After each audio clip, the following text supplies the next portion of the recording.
Hey guys, welcome back to the channel. This is going to be a little video showing off Razer's new esports green line. I've got the Viper V3 Pro already, but now they've sent out the Deathadder V4, the Wolverine V3, Blackshark V3, and the new Huntsman 8K. This is a lot, but we are just going to cover things in a general fashion just because we've already spoken about a lot of these products. If you guys are interested in the Viper V3, you can actually check out my video covering this, but I do think if you are looking for something that is readily available, the Viper V3 Pro, again, one of the best symmetrical shapes on the market right now in terms of a medium to large category mouse. The Deathadder V4 Pro comes in and gives you a variation in a ergonomic mouse, and the color in both of these looks really, really stunning, but the two mice do have some differences in their overall internals that we've spoken about before. But the Razer Viper V3 Pro actually does use the Razer Optical Gen 3. The Deathadder uses the Gen 4. It also has the new enhanced dongle that you guys can look at that video review again. But the Deathadder is, I think, one of still the best ergonomic mice on the market.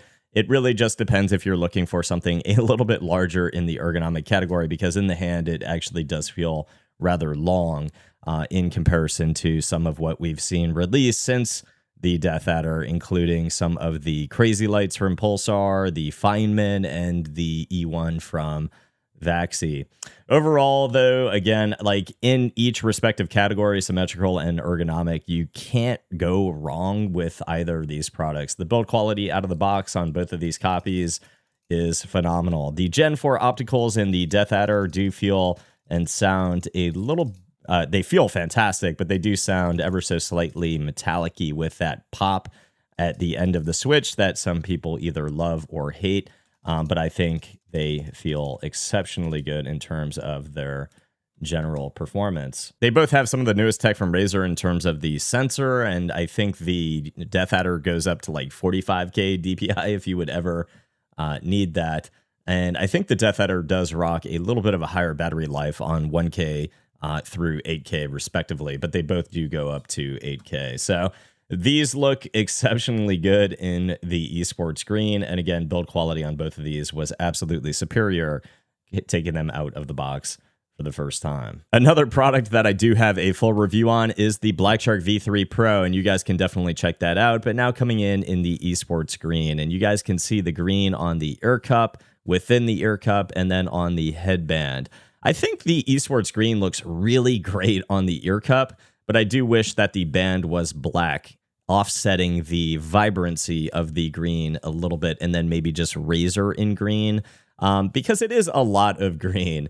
I think overall, though, if you are looking for an exceptionally comfortable headset with 70 hours of continuous use and 2.4 gig wireless, this is definitely one of the better wireless headsets on the market.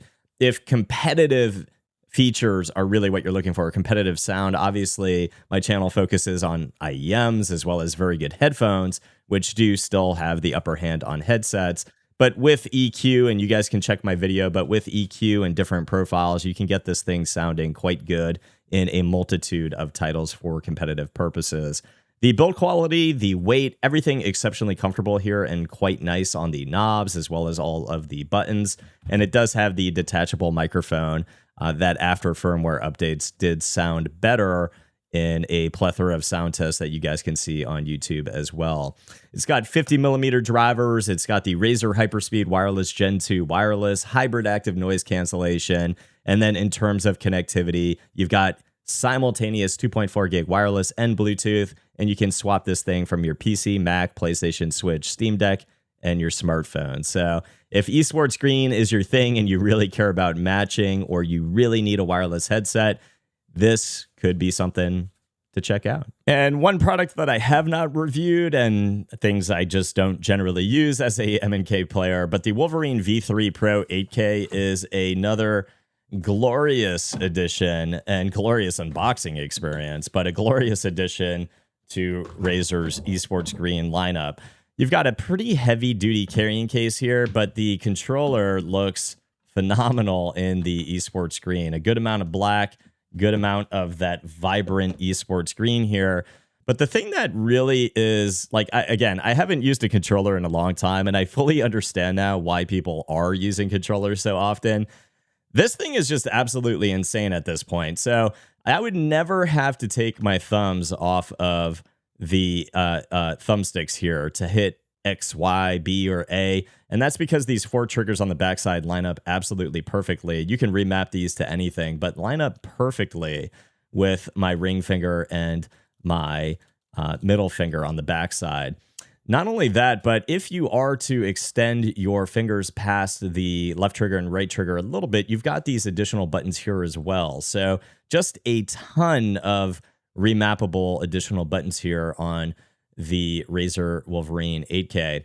Now, what's really cool, though, is on the backside, I can actually, so right now I've got this untoggled on the triggers for the full range of motion, just a normal feeling trigger. But if I was to lock these, you've now turned this into a shorter distance, what feels like a mouse click, and an exceptionally good feeling mouse click. I mean, it is just absolutely insane how good this feels when you swap it into that mode. And I could see that being an absolute advantage over some people that require additional distance, especially when you're playing on console, but people that have the additional distance that is not as responsive as those mouse clicks. I could see that being a great advantage in console competitive gameplay in general. Now on PC, though, again, you've got that 1000 hertz polling, but you can swap to the 8000 hertz polling, and it feels exceptionally responsive, as one could imagine.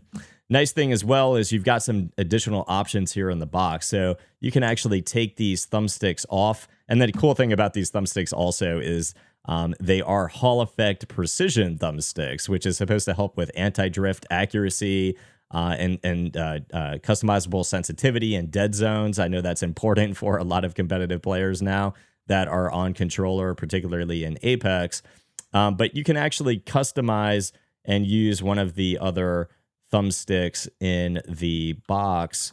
That one is actually quite a bit longer, and I just think that is an exceptionally cool feature as well, to just be able to hot swap to different concave type natures or different heights here on the thumbsticks.